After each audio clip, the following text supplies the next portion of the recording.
The salmon was a little overcooked, but I didn't say anything. I was halfway through my second bite when Paula looked up from her plate and said, "Real casual," Ken called. "He wants kids now. I'm thinking of reversing the surgery." I stared at her like she'd grown a second head. "My name's Eric. I'm 45 years old. I live in Boise, Idaho. I've been married to Paula for 11 years. We've been together 14. No kids, that was the deal from day one. She got her tubes tied 6 years ago. I paid for it. We travel. We hike. We had plans, early retirement in Colorado, maybe a cabin by the lake. It worked for us. Ken was the guy before me. Dumped her 15 years ago for some 22-year-old barista with face piercings and a sleeve of tattoos. Total burnout. I didn't even know they still talked. So when she said it, about reversing the surgery and Ken calling, I honestly thought it was a joke. Like maybe I missed the setup and she was gonna laugh. But she didn't. She just kept eating like we were talking about weekend plans. "You're serious?" I finally asked. She nodded. "Yeah, we've been talking for a while just as friends. But now he's thinking about having kids and I feel like I might want to." "With him?" I asked. I felt my hands go cold. "Well, yeah. But I'm not leaving you," she said. "I still want us to be married. You and me raising them together. It's the perfect setup." I blinked. "You want to have Ken's kids. With Ken. And I'm supposed to just be the other dad." She shrugged like it made perfect sense. "We have the money. You'd be a great father." I couldn't speak. I actually couldn't speak. My brain just stalled out. All I could do was stare across the table at the woman I thought I knew. The woman I paid rent for, covered groceries for, supported when she was out of work last year. The woman who said she didn't want kids. Ever. And now she wanted a baby with her ex. But keep me around to raise it. I pushed my plate back, stood up, and walked out of the room. Didn't even say another word. I slept in the guest room that night. Door locked. Didn't say a word to her after dinner. The next morning, she knocked once and came in holding her iPad like it was a brunch menu. So I found a few clinics that do tubal reversals. One in Utah looks great, high success rate. I didn't even look at her. "Do whatever you want." She lit up. "Really? I thought you were mad. But I'm glad you're open to it." I sat up, rubbed my face. "No, I mean follow your heart. But don't expect me to play dad to Ken's kids." She blinked. "But you said." I said what I meant. "You want to chase this fantasy? Go ahead. But that's your circus, not mine." She stared for a second like she was trying to figure out if I was bluffing. Then she left the room. By the time I finished brushing my teeth, she was already on a call with the clinic. Same day, I called my lawyer, Jerry Whitman, and a financial planner I used for taxes a couple years back. Told them both I needed to start locking things down. That was Wednesday. By Monday morning, she had the surgery booked, private clinic, $9 grand up front. That kind of money for a maybe baby with her ex? Insane. She slid the form across the table at breakfast like it was a Costco receipt. "You just need to sign here for the card authorization." I sipped my coffee, looked her dead in the eye and said, "No." Her smile dropped. "Why not? It's our money." "No, it's my paycheck. I cover the bills. That's not for you to fund some side project with Ken." Her voice sharpened. "This isn't a side project, Eric. This is my body. My choice. And my money. My choice." She stood up, hands shaking. "You're being controlling. Manipulative. I didn't think you'd turn into that guy. I didn't even flinch. Then maybe you never really knew me." Later that day, her brother called me, Tom, from over in Nampa. "What the hell is wrong with you, man?" She told me you're refusing to pay for her medical care. She left out the part where the surgery's for her and Ken to have a baby. Not me. He was quiet for a second. "You're married. This affects you both. She's trying to get pregnant by her ex and rope me into raising the kid. That's not a both situation, Tom. She just wants a family.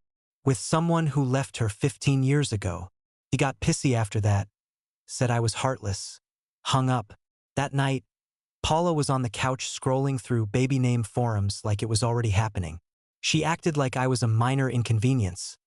like I'd come around once I processed it. But she had no idea I'd already started the exit plan, and I was just getting warmed up. The next morning, I was sitting in Jerry Whitman's office before she'd even finished her coffee. The guy's been my lawyer for years, handled my business filings, level-headed, no nonsense. He leaned back in his chair while I explained everything. Paula, Ken, the surgery, the $9,000, all of it. When I finished, he just whistled. Jesus, Eric. That's a new one. You need everything in writing. No more verbal fights, no phone calls. Texts only. Got it, I said. She's been glued to her phone anyway. Good. Make her confirm what she's doing. If she admits this plan in writing, you're golden. So I went home, sat on the couch next to her like nothing was wrong, and texted her from 5 feet away. You're still planning to go through with Ken's baby thing? She didn't even look up from her tablet. Yes, I already told you. I need this for myself. And you still expect me to help raise them? She replied instantly. You'd be an amazing father. This doesn't have to end our marriage. That was the moment I stopped seeing her as my wife and started seeing her as a liability. I screenshotted everything, forwarded it straight to Jerry. 10 minutes later, he replied, "Gold. Keep going." So I did. I got her to confirm that Ken would be emotionally involved but not financially, that I'd handle most of the stability stuff. Her exact words. She really thought I'd fall for it, that I'd bankroll her fantasy while she played Mom of the Year with her ex's DNA. 2 nights before the surgery, she was packing a duffel bag and humming some pop song like she was heading on vacation. Ken was coming to drive her to the clinic in the morning. "You sure you want to go through with this?" I asked, standing in the doorway. She smiled like she pitied me. "You'll understand later, Eric. This is bigger than us." "Yeah," I said. "I guess it is." She kissed my cheek and went back to folding pajamas. That was the last time she touched me. Friday morning, while she was under anesthesia in Salt Lake, I pulled the trigger. I'd already lined everything up with Jerry and my financial planner. By 9 a.m., the divorce was filed. By 9:30, joint accounts were frozen. By 10, my direct deposit was redirected to a new private account. By 10:15, all shared credit cards were canceled. By 10:30, I changed my insurance beneficiary from Paula to my sister. Every move precise, no hesitation. At 11, I got a text from the clinic saying the surgery was in progress. I stared at it for a second, then turned off my phone. Drove to the bank to finalize the freezes. My hands were steady. I expected to feel angry or guilty, but I didn't. I felt clean, like finally cutting off something rotten. Around 1 p.m., Jerry called. "Heads up, her lawyer just contacted me. Claims you financially abused Paula." I laughed out loud right there in the parking lot. While she's literally under anesthesia to get pregnant by another man? "Yeah," he said. "They're saying you cut her off mid-medical procedure." "She cut herself off," I said. "You want proof? I'll send the texts." He chuckled. "Do that, and make backups. This is going to get ugly, but you're in a damn good position." When I got home that night, the house was quiet. Her suitcase was gone, her charger missing. I looked at the spot where she'd packed, the empty drawer. I sat down at the kitchen table, opened my laptop, and started saving every screenshot to a folder named Defense. One by one. Every message, every receipt, every timestamp. By midnight, I had a digital record of my marriage dying in real time, and I slept like a rock. Saturday morning, I was making coffee when I heard the front door open. The sound of slow, uneven footsteps followed. Paula stepped in, still pale from anesthesia, wearing sweats and holding a pharmacy bag. She looked like she'd been hit by a bus. Tired, sore, moving stiffly. Her eyes landed on the stack of divorce papers I'd left on the counter.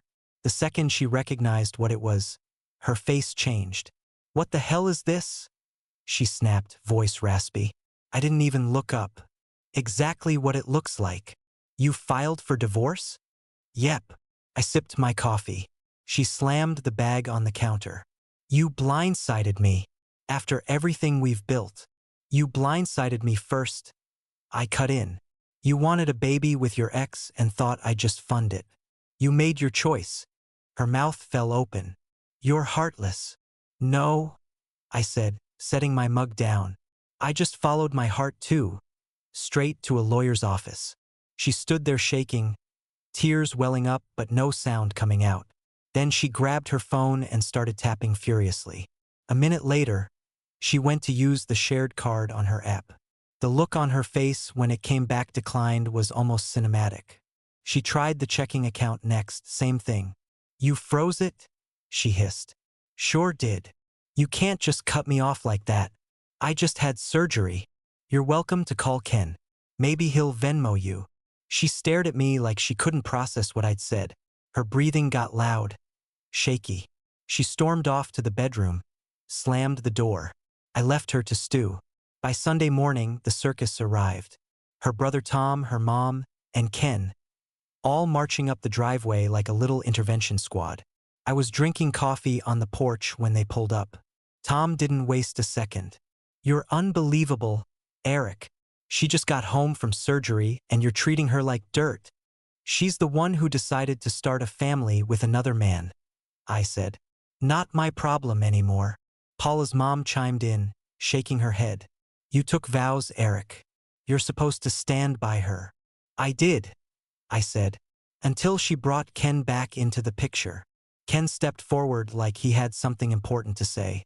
Look, man, this isn't about disrespect. I'm just trying to build a future with her. And I cut him off. You don't even have a job, Ken. What kind of future are you building? You've been couch hopping for 3 years. He blinked, looked at the ground. Tom puffed up his chest. You don't get to humiliate him. I stood up. You're all trespassing. You can leave or I'll call the cops. Your choice. Paula's mom muttered something about praying for me, then turned back toward the car. Ken followed, shoulders hunched. Tom was the last to go, still glaring. When the driveway finally cleared, Paula came out, red-eyed and trembling. You really think you're the victim here? No, I said. I just think I'm done being the backup plan. She tried softening her voice, taking that manipulative tone she used whenever she wanted something. Remember our wedding vows? You promised to love me through anything. I met her eyes. Yeah. I also remember your plan to make me stepdad to Ken's kids. She flinched like I slapped her.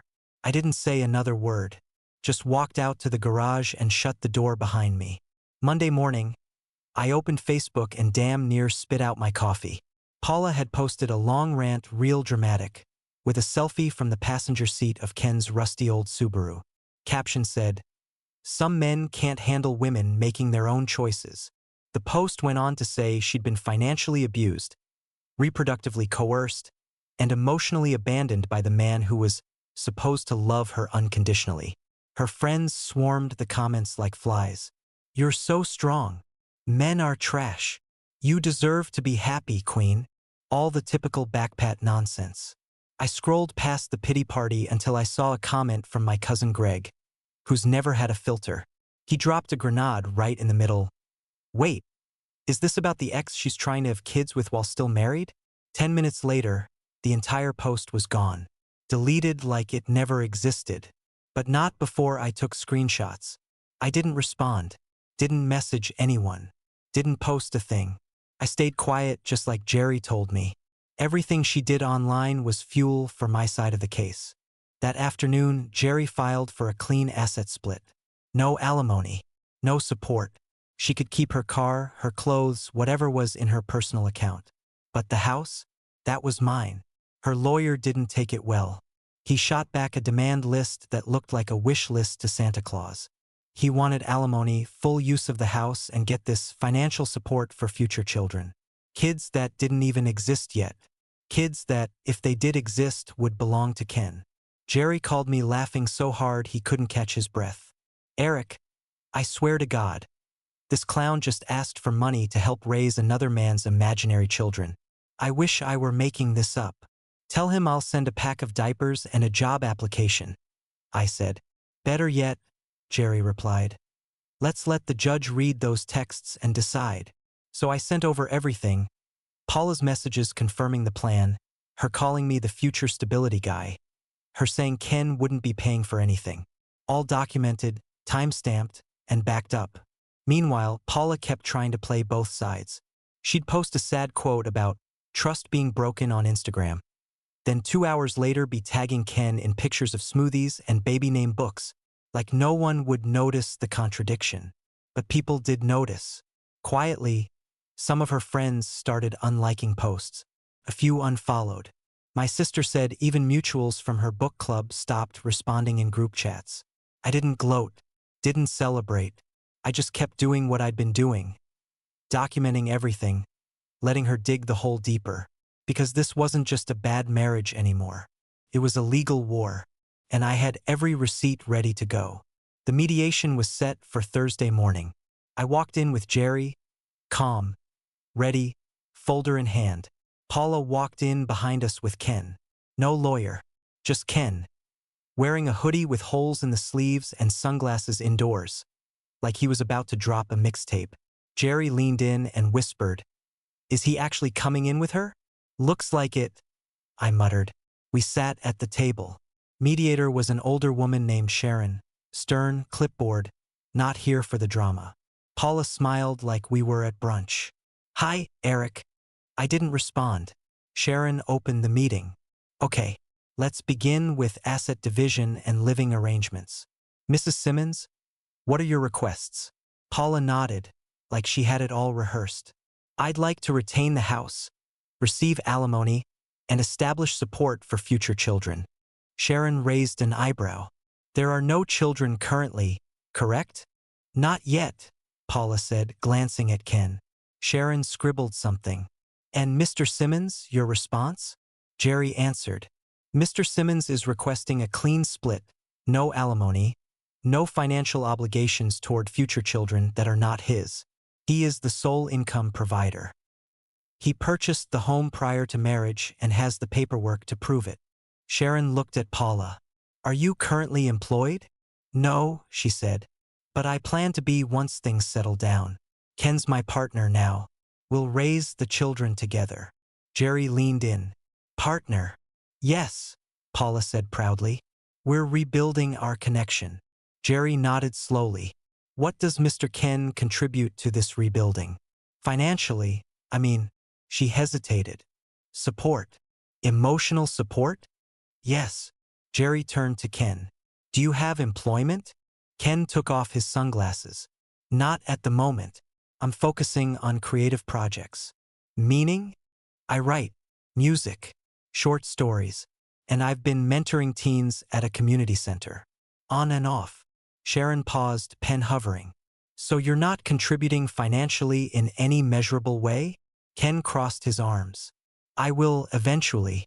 That's the goal." "Aha," Jerry muttered. Sharon leaned forward. "Mrs. Simmons, are you asking Mr. Simmons to remain married to you while you raise children with Mr. Ken?" "Yes." "And you believe you should retain the house for these children?" "Yes. It wouldn't be fair to uproot them once they're here." Jerry raised a hand. "There are no children. She wants to keep the house to prepare for hypothetical kids with a man who does not work, in a home paid for entirely by my client." Paula turned red. "We're trying to create a stable environment. Eric can live elsewhere." I finally spoke. "You want me to live somewhere else while you and your broke boyfriend raise his kids in my house?" Ken jumped in. "You don't have to be bitter, man. I'm not trying to replace you." "Don't flatter yourself," I said. "I pay the mortgage. I bought the furniture. I cut the lawn. You haven't replaced a damn thing." Paula crossed her arms. "This is why I didn't want to do this in court. You're hostile." Jerry ignored her. "We'll be filing for emergency exclusive use of the home. Effective immediately." Sharon nodded, scribbling. "This session is going nowhere. We'll adjourn here and let the courts decide." We stood to leave. As we walked out, I caught one last look at them, her whispering to Ken like they were plotting something. That same weekend, I came home to find Ken's suitcase in the entryway, his guitar on the couch. He'd moved in, just like that. I didn't say a word to Paula. I packed a bag, walked out, and drove straight to my sister's place across town. Didn't slam the door. Didn't argue. I just left them to it.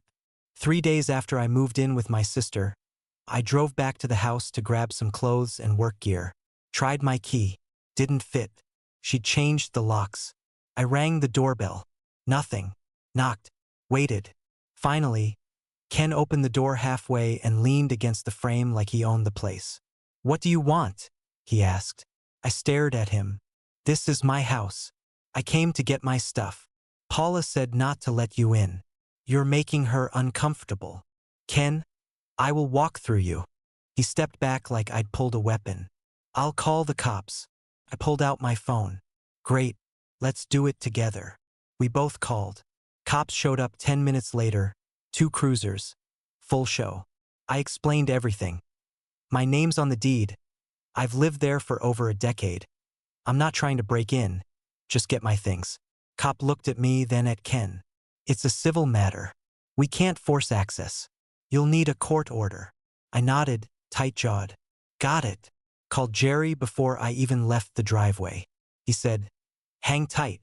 I'll have it filed by the end of the day." He wasn't kidding. 2 days later, I had a signed emergency order giving me temporary exclusive use of the house. Ken and Paula had 48 hours to get out. That same day, Paula fired back with a restraining order request.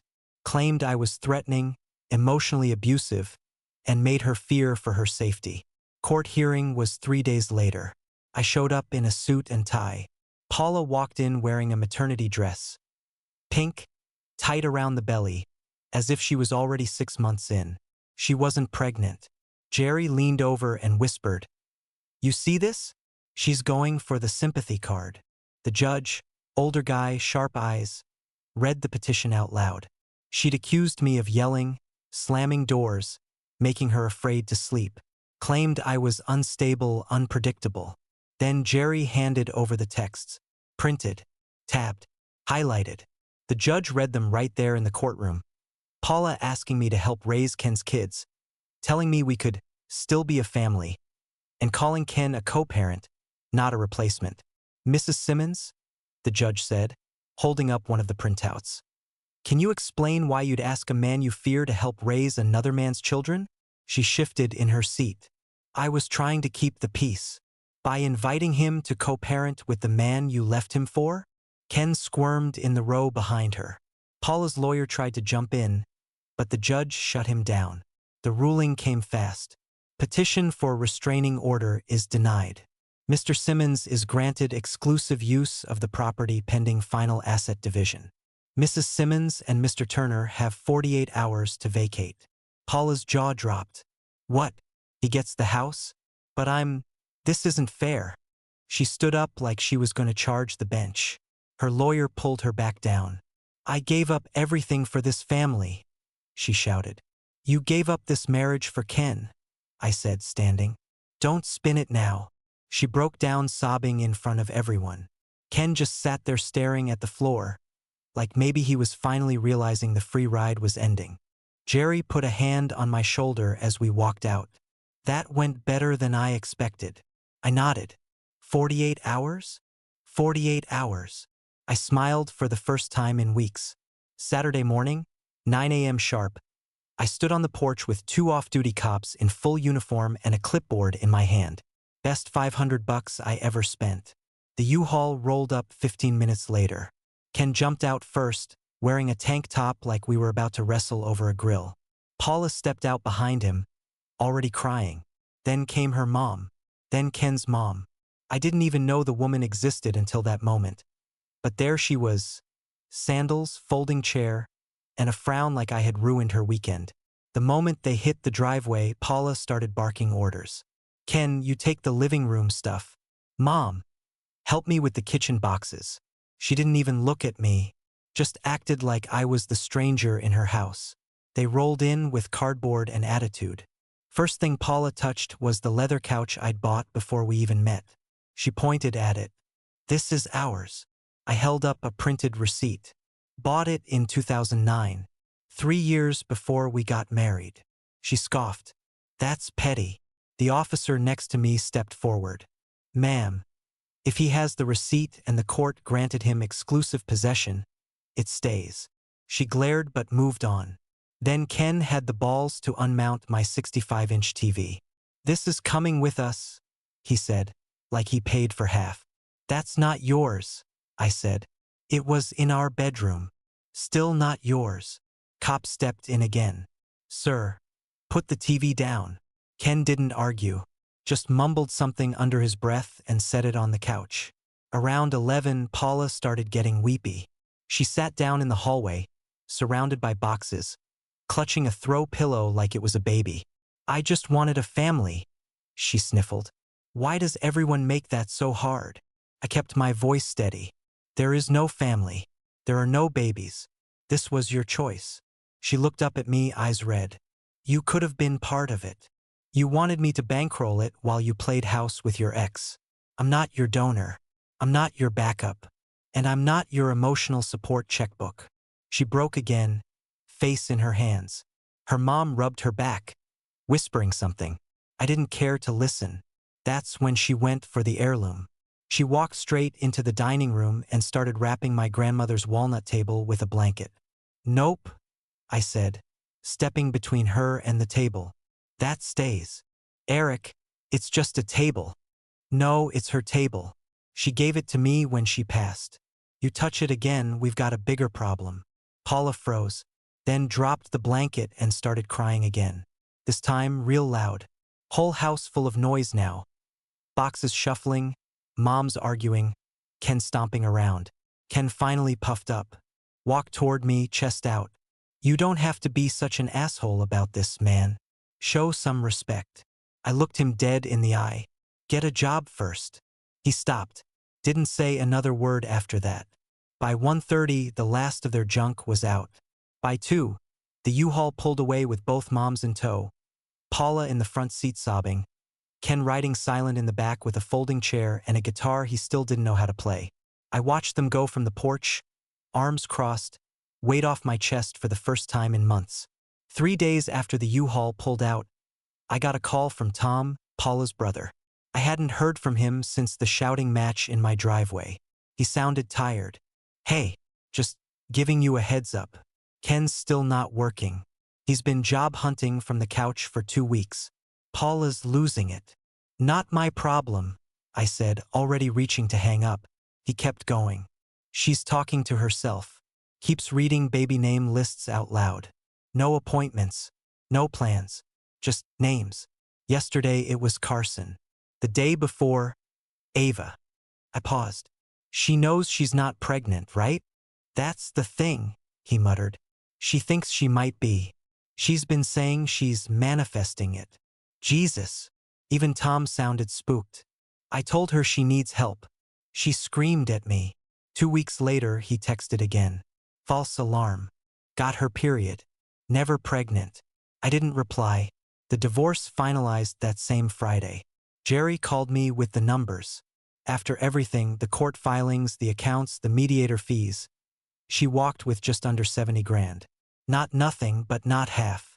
I signed the papers and cracked a beer. That following Monday, she showed up at my job. I was in the office reviewing invoices when reception called. "Eric, there's a woman asking for you. She says it's personal." I stepped into the lobby and there she was. Paula, hair in a messy bun, purse clutched to her chest, eyes red. "I need to talk," she said. "I'm at work," I snapped. "I'm pregnant." I didn't blink. "No, you're not." "Yes, I am. I took 3 tests. And you had your period last week. Tom already told me." "Nice try." She flinched like I'd hit her. I didn't know who else to talk to." "You have Ken." Her voice cracked. "Ken left. A week ago. Said he needed space. Took $4,000 and vanished." I crossed my arms. "That your big plan now? Scam sympathy money off everyone he didn't drain yet?" She started crying. "I messed up. Okay? I thought it would work. I thought. You thought you could keep me on the hook while playing house with your ex didn't work. I never stopped loving you, Eric."